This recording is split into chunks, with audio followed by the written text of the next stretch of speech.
नमस्कार प्यारे दोस्तों, आप सभी को मेरे YouTube चैनल पे स्वागत है। तो आज हम लोग इस वीडियो में चर्चा करेंगे 8वीं कक्षा की जो दशमः पाठ है, जिसका शीर्षक है नीति नवनीतम, उस पाठ का प्रश्नोत्तर। तो आइए देखते हैं प्रश्नोत्तर में क्या है। तो जो पहला प्रश्न है इस यहाँ पे दी गई है कि अधोलिखितानि प्रश्नानाम उत्तराणि एकपदेन लिखत। दैट मीन्स लिखित प्रश्नों के उत्तर एक पद में लिखिए। तो आप लोगों को एक पद में ही लिखना है, that means answer in one word. ठीक है, तो एक पद में आप लोगों को उत्तर देनी है, एक सेंटेंस में या फिर एक वाक्य में नहीं। तो पहला प्रश्न है नृणां संभवे कौ क्लेशं सहेते। तो नृणां संभवे मतलब मनुष्य के संभव मतलब पैदा होने पे कौन कौन कष्ट सहते हैं, मतलब एक बच्चे को पैदा करने में कौन कौन कष्ट सहते हैं। तो यहाँ पे देखिए उत्तर क्या होगा, माता पितरो, माता और पिता। ठीक है, आंसर क्या होंगे, माता और पिता, क्योंकि आप सभी जानते हैं आपके जन्म से लेकर अभी तक आपके पेरेंट्स ने, आपके माता पिता ने ही आप लोगों को पाल पोस के बड़ा किया है और उसके लिए उन लोगों ने कोई कसर नहीं छोड़ी और बहुत कष्ट सहा है ना। तो फिर नेक्स्ट क्वेश्चन देखिए आप लोग, नंबर ख यहाँ पे दी गई है कि कीदृशं जलं पिबेत, किस तरह के जल हम लोगों को पीनी चाहिए। ठीक है, तो जो नीति नवनीतम कविता जो दिया हुआ है, जो श्लोक दी हुई है, वहाँ पे ऑलरेडी आप लोगों को मेंशन की हुई है कि किस तरह के जल पीनी चाहिए हमें। तो किस तरह के, वस्त्रपूतम, वस्त्र से पवित्र यानी वस्त्र से छानी हुई पानी हम लोगों को पीनी चाहिए। अभी आप लोग ये बोलेंगे या फिर पूछेंगे कि वस्त्र से कोई आज के ज़माने भी क्या कोई छान के पीते हैं पानी। पर बात ये है, ये जब लिखी गई थी, ये जिन्होंने मनु ने जब लिखा था इस पूरे मनुस्मृति को, तो वो हजारों साल पुराने हैं। तो इसी वजह से उस समय पानी को पवित्र करने के लिए यानी विशुद्ध जल के लिए हम लोग क्या करते थे, उस ज़माने में कपड़े से ही छान कर पानी पी जाती थी। तो इसीलिए कहा है कि वस्त्रपूतम जलम पिबेत। ठीक है, तो नंबर ग देखिए यहाँ पे क्या कहा गया है कि नीति नवनीतम पाठ कस्मात् ग्रंथात् संकलितः। तो नीति नवनीतम जो पाठ है ये किस ग्रंथ से ली गई है, अभी मैंने बताया कहाँ से ली गई है, मनुस्मृति से ली गई है। फिर कहा है कि कीदृशीं वाचं वदेत्, किस तरह के वाणी हमें बोलनी चाहिए। वाणी मतलब बातें हम लोगों को करनी चाहिए, ये सभी को पता है। किस तरह के, सत्यपूताम मतलब सत्य से पवित्र, यानी सच, हमेशा हम लोगों को सच बातें बोलनी चाहिए। ठीक है, नेक्स्ट क्वेश्चन है दुखं किं भवति, कब दुखी होते हैं आप लोग, या फिर दुख क्या होता है। परवशम, जब आप किसी के ऊपर डिपेंड करते हैं या फिर किसी के वश में होते हैं तभी क्या होता है, आप तभी दुखी होते हो, या फिर दुख का कारण भी वही है, क्या, डिपेंडेंसी, किसी के ऊपर डिपेंड करना। आत्मवशं किं भवति, और आत्मवश क्या होती है। आत्मवश यानी इंडिपेंडेंट आप लोग कह सकते हैं, आप मतलब खुद के वश में है। ठीक है, आप जो आपके मर्जी से आप जो भी करना चाहते हैं वो कर सकते हैं, तो तभी तो सुख प्राप्ति होती है। तो किस चीज़ का प्राप्ति होती है, सुखम। ठीक है, तो आत्मवशं किं भवति, सुखम। नेक्स्ट क्वेश्चन देखिए यहाँ पे दी गई है कि कीदृशं कर्म समाचरेत्, हमें किस तरह के काम करनी चाहिए, आचरण करनी चाहिए। तो किस तरह के, मनःपूतम मतलब मन को जिस कर्म को करने से अच्छा लगे तो उस तरह का काम हमें करनी चाहिए। ठीक है, तो मनःपूतं कर्मं समाचरेत्। ठीक है, नेक्स्ट क्वेश्चन देखिए, ये पहला क्वेश्चन यहीं पे समाप्त हो गया। नेक्स्ट क्वेश्चन जो है यहाँ पे कहा गया है कि अधोलिखितानि प्रश्नानाम उत्तराणि पूर्णवाक्येन उत्तरतः। दैट मीन्स आप लोगों को कहा गया है कि जो नीचे दी गई जो प्रश्न है उनका जो आंसर है, उत्तर है, उस उत्तर को आप लोग एक वाक्य में लिखो, answer in full sentence. Okay, next आप लोग देखिए उसमें क्या क्वेश्चन दी गई है। यहाँ पे देखिए कि निम्नलिखित प्रश्नों के उत्तर पूर्ण वाक्य में लिखिए। एक वाक्य में लिखने के लिए आप लोगों को कहा गया है, एक वर्ड में नहीं। ठीक है, तो पहला प्रश्न है कि पाठेऽस्मिन् सुख दुःखयोः किं लक्षणम् उक्तम्। तो इस पाठ में हमें सुख और दुख का लक्षण जो है वो क्या बताया गया है। तो आंसर है पाठे अस्मिन् सुख दुःखयोः लक्षणमस्ति परवशं सर्वं दुःखम् आत्मवशं च सर्वं सुखम। मतलब परवशं सर्वं दुःखम मतलब जो दूसरों के वश में होते हैं, है ना, जो भी काम, तो वो दुख होते हैं, और जो आत्मवश, जो खुद के वश में है, तो वो क्या है, वो सुख है। ठीक है। वर्षशतैः अपि कस्य निष्कृतिः कर्तुं न शक्या। तो 100 वर्षों में भी हम लोग किसके निष्कृति ही मतलब ऋण कर्तुं न शक्या, नहीं चुका पाएंगे। ठीक है। तो उसका आंसर है कि वर्षशतैः अपि माता पितरौ नृणां संभवे यं क्लेशं सहेते तस्य निष्कृतिः कर्तुं न शक्या। मतलब वर्षशतैः अपि, तो 100 वर्षों में भी माता पितरौ, माता और पिता आपके पेरेंट्स ने नृणांग संभवे आपके जन्म के समय, या फिर नृणाम मतलब मनुष्य के संभव में जन्म के समय यं क्लेशं सहेते जो कष्ट सहा है, तस्य निष्कृति ही कर्तुं न शक्या, उसका ऋण हम लोग नहीं चुका पाएंगे, कभी भी नहीं, है ना, 100 वर्षों में भी नहीं चुका पाएंगे। नेक्स्ट आप लोग देखिए, त्रिषु तुष्टेषु तपः समाप्यते, वाक्ये अस्मिन् त्रयः के सन्ति। तो कहाँ है कि त्रिषु तुष्टेषु, वो 3 तुष्ट होने से तपः समाप्यते, वहीं पे आपकी तपस्या खत्म हो जाती है। तो वो जो 3 व्यक्ति के बारे में कहा गया है, वो तीनों कौन है, कहा पूछा है यहाँ पे। तो आंसर क्या होगा, त्रिषु तुष्टेषु तपः समाप्यते, वाक्ये अस्मिन्, इस वाक्य में त्रयः माता पिता आचार्याः संति। आचार्य मतलब गुरु होते हैं, और माता पिता तो पता है आपके पेरेंट्स, है ना।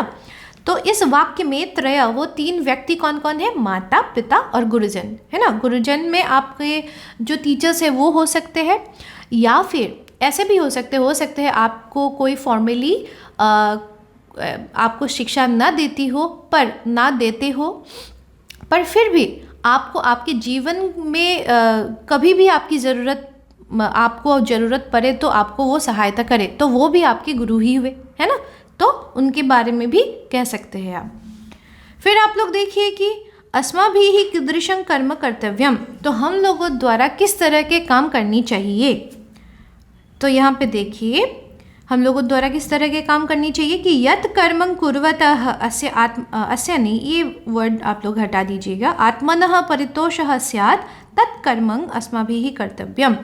तो कहा है कि जो काम करने से आत्मा को परितोषः स्यात्, मतलब आत्मा तुष्ट हो जाते हैं, परितोष मतलब तुष्ट हो जाना, संतुष्ट होना, है ना, तुष्ट हो जाते हैं, तत् कर्मं अस्माभिः कर्तव्यम, उस तरह के काम हम लोगों को करनी चाहिए। ठीक है। फॉर एग्जाम्पल, अगर आपको पेंटिंग करनी पसंद है ना, तो आपको क्या अच्छा लगेगा, पेंटिंग करना, पर किसी ने आपको जोर ज़बरदस्ती कर बोल रहे हैं कि नहीं, आपको जाके कहीं पे फोटोग्राफी करनी है, तो क्या आप कर पाओगे, नहीं ना, क्योंकि आपको तो पेंटिंग करनी पसंद है ना। तो इसीलिए हमारे जो मन है वो तभी संतुष्ट होते हैं जब हम लोग मतलब जो जिसमें मन लगता है वो करें, तभी हम लोगों का मन संतुष्ट होता है ना। फिर देखिए नेक्स्ट क्वेश्चन है, अभिवादनशीलस्य कानि वर्धन्ते। तो जो अभिवादनशील लोग होते हैं तो उनके कौन कौन से ऐसी बातें हैं जो बढ़ते हैं, क्या क्या बढ़ते हैं। अभिवादनशीलस्य आयुः विद्या यशः बलञ्च एतानि चत्वारि वर्धन्ते। तो जो अभिवादनशील लोग होते हैं, अभिवादन करना मतलब किसी को ग्रीट करना हो सकते, जो सभी से अच्छे से व्यवहार करे, उन लोगों को हम लोग क्या कहेंगे, अभिवादनशील लोग कहेंगे। तो उन लोगों के क्या क्या बढ़ते हैं, आयु बढ़ते हैं पहले बात तो, ठीक है, आयु मतलब एज, है ना, वो बढ़ते हैं। विद्या तो ज्ञान बढ़ते हैं, विद्या बढ़ते हैं। यशः मतलब प्रसिद्धि, है ना, फेम। और बलंच और बल, है ना, ये भी बढ़ते हैं, ये चारों बढ़ते हैं। फिर देखिए, सर्वदा केशां प्रियं कुर्यात्। तो हमेशा किन लोगों के लिए प्रिय करनी चाहिए, मतलब अच्छा करनी चाहिए हम लोगों को, ठीक है। तो आंसर है सर्वदा माता पिता आचार्याणां प्रियं कुर्यात्। तो माता पिता और आचार्य के लिए हमें क्या करनी चाहिए, हमेशा प्रिय करनी चाहिए, अच्छी अच्छी चीज़ें करनी चाहिए, ठीक है। नेक्स्ट देखिए क्वेश्चन नंबर 3। तो यहाँ पे दी गई है कि स्थूल पदानि अवलंब्य प्रश्न निर्माणं कुरुत। तो यहाँ पे स्थूल पद मतलब जो बोल्ड की हुई वर्ड है, तो उन वर्ड्स को बेस करके आप लोगों को क्वेश्चन बनानी है। तो पहला जो प्रश्न है वो है वृद्धोपसेविनः आयुर्विद्या यशो वलं न वर्धन्ते। तो वलं वर्धन्ते, ठीक है। यहाँ पे वृद्धोपसेविनः जो शब्द है ये ना नहीं आएगा, हाँ, वर्धन्ते। वृद्धोपसेविनः जो वर्ड है इसको बेस करके हम लोगों को क्या करनी है, एक क्वेश्चन बनानी है। तो वृद्धोपसेविनः जो शब्द है वो षष्ठी विभक्ति एक वचन में है ना। तो इसीलिए हम लोगों को जो प्रश्न हम लोगों को बनाने हैं वो भी हमें क्या करने पड़ेंगे, षष्ठी विभक्ति एक वचन में ही लिखना पड़ेगा। तो उसके जगह पे हम लोग क्या लिखेंगे, कस्य लिखेंगे। क्या लिखेंगे, कस्य। कस्य आयुर्विद्या यशो वलं वर्धन्ते, ठीक है। फिर नेक्स्ट देखिए, मनुष्य सत्यपुतं वाचं वदेत्। तो जो मनुष्य है वो क्या, उन लोगों को क्या करनी चाहिए कि सत्यपुतं वाचं वदेत्। सत्यपुतं मतलब सत्य से पवित्र वाणी बोलनी चाहिए, ठीक है।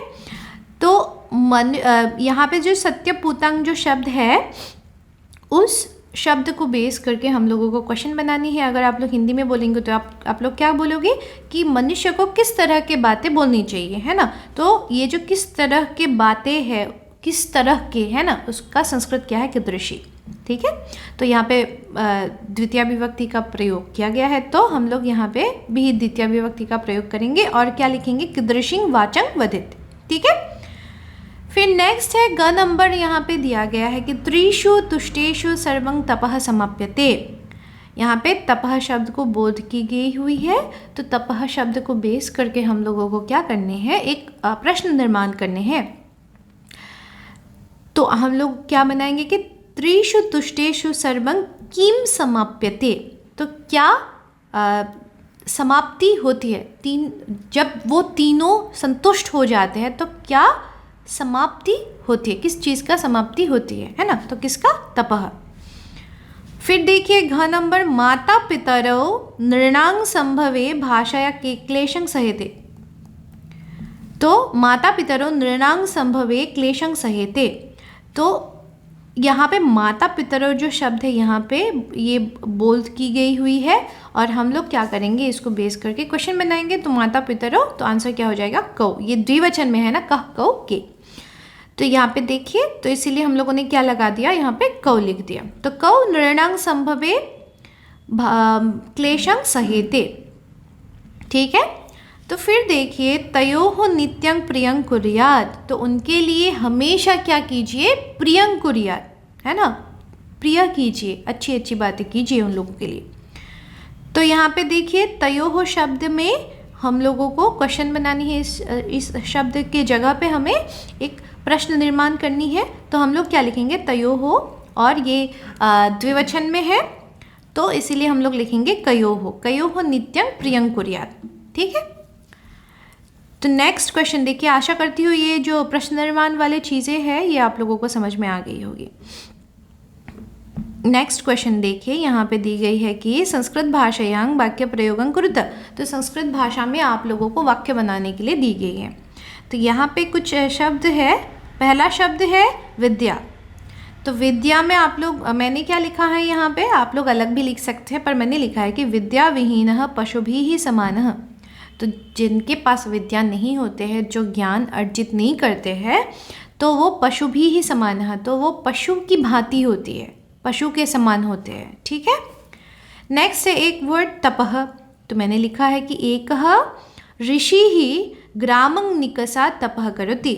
इजी सा एक सेंटेंस है, आप लोग भी कोशिश कर सकते हैं कि एक ऋषि गांव के पास तपः करोति, तपस्या कर रहे हैं।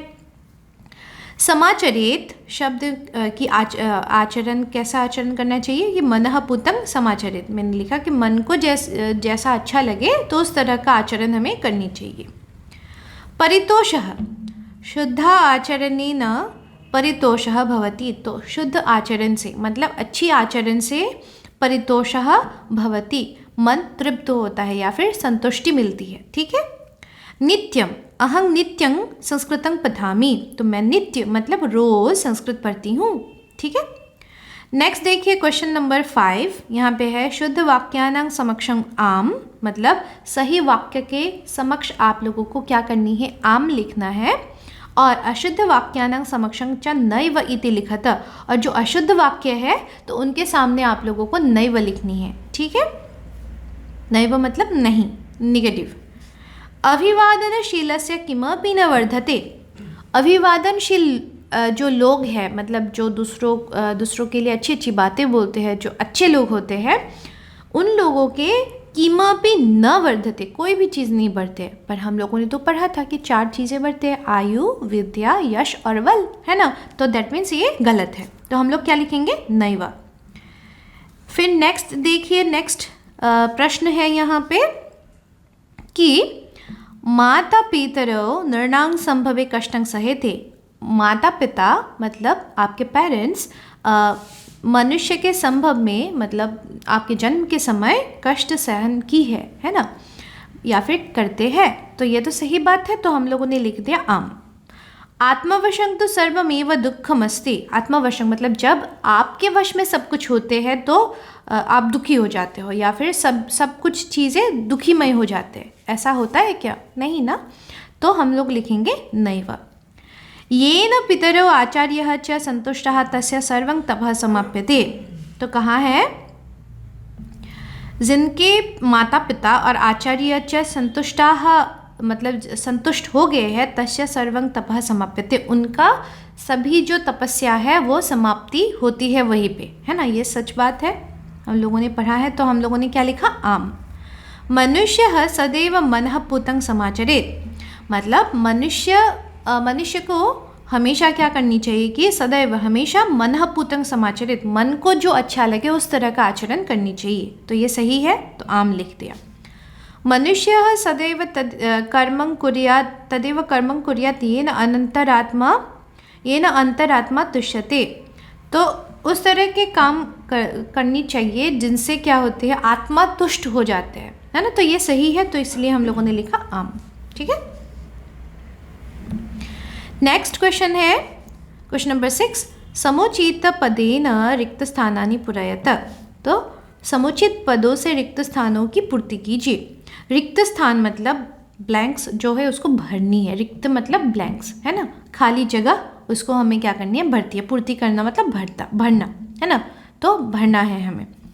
माता पितरेः तपसः निष्कृति दश कर्तुम् अशक्या, और यहाँ पे है 10 वर्षेरपि 60 वर्षेरपि वर्षशतैरपि, तो हम लोगों ने पढ़ा है कि माता पिता का जो ऋण है ना, कि उन लोगों ने हमें जन्म दिया है, वो ऋण हम लोग कभी नहीं चुका सकते, और कितने वर्षों में, 100 वर्षों में भी नहीं चुका सकते। तो यहाँ पे 10 वर्ष तो नहीं है, 6 वर्ष की 60 ईयर्स भी नहीं है, पर वर्षशतैरपि मतलब 100 वर्ष है ना। तो आंसर क्या हो जाएगा, वर्षशतैरपि। यहाँ पे देखिए ये आंसर है। नेक्स्ट देखिए यहाँ पे है ख नंबर, नित्यं वृद्धोपसेविनः दश वर्धन्ते, जो वृद्ध लोगों की सेवा करते हैं, नित्यं मतलब रोज, तो उनके बढ़ते हैं, क्या बढ़ते हैं, चत्वारि पंच चत मतलब चार ऐसे चीज़ें बढ़ते हैं, या फिर पंच या फिर शत, तो हम लोगों ने पढ़ा है 4, है ना, आयु, विद्या, यशः, बलम, है ना। तो आंसर हो जाएंगे चत्वारि। त्रिषु तुष्टेषु नेक्स्ट क्वेश्चन है, सर्वं समाप्यते, तो जपः तपः कर्म, तो यहाँ पे देखिए त्रिषु तुष्टेषु, उन तीनों के तुष्ट होने पर ही क्या समाप्त हो जाते हैं, तपस्या, है ना, उसका संस्कृत वर्ड क्या है, तपः, तो यहाँ पे क्या आ जाएगा, तपः आ जाएगा। नेक्स्ट देखिए, एतत् विद्या दश लक्षणं सुख दुःखयोः, तो समासेन, ये मतलब संक्षिप्त में जान लीजिए, यहाँ पे आंसर क्या हो जाएगा, समासेन कि एतद् विद्यात् लक्षणं सुख दुःखयोः, ये जान लीजिए आप समासेन मतलब संक्षिप्त में कि यही मतलब सुख और दुख का क्या है, लक्षण है। विस्तारेण नहीं होगा क्योंकि विस्तार से नहीं है, संक्षेप में जान लीजिए ऐसा कहा था हमें, और शरीरेण तो होगा ही नहीं। फिर नेक्स्ट देखिए, दृष्टिपूतम न्यसेत डैश, क्या होगा? पादम। तो दृष्टि से पवित्र मतलब अच्छे से देख के आप चला करो, ऐसे कहते हैं ना लोग। तो दृष्टिपूतम मतलब दृष्टि से पवित्र मतलब अच्छे से देखकर आगे कदम बढ़ाओ, तो पादम होगा। हस्तम तो नहीं होगा, हाथ है। मुखम नहीं होगा, मुख नहीं बढ़ाओगे आप आगे, आप क्या बढ़ाओगे? पादम। ठीक है। नेक्स्ट देखिए नंबर 4 है, मनुष्य माता पितरोः आचार्यस्य च सर्वदा डैश कुर्यात्। और ऑप्शंस क्या है हमारे पास? यहाँ पे है प्रियम, अप्रियम, अकार्यम।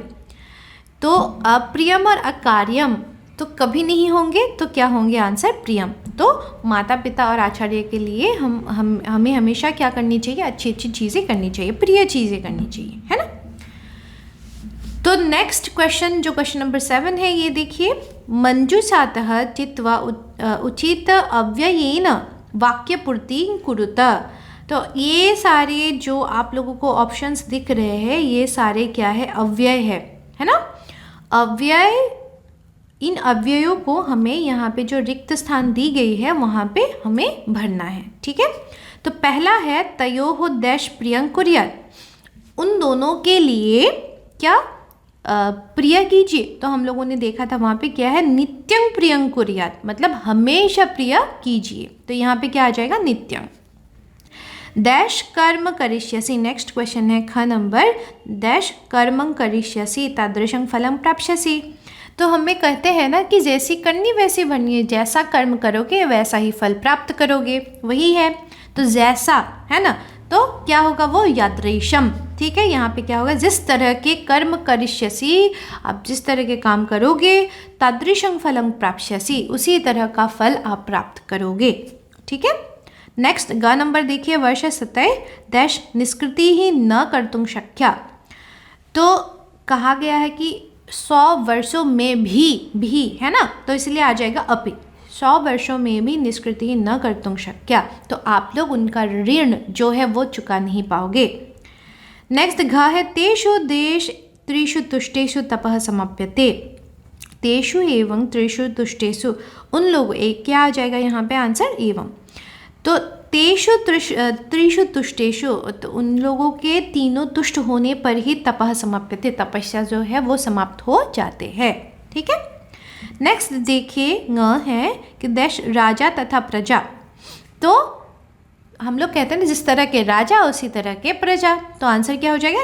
यथा राजा तथा प्रजा। ठीक है।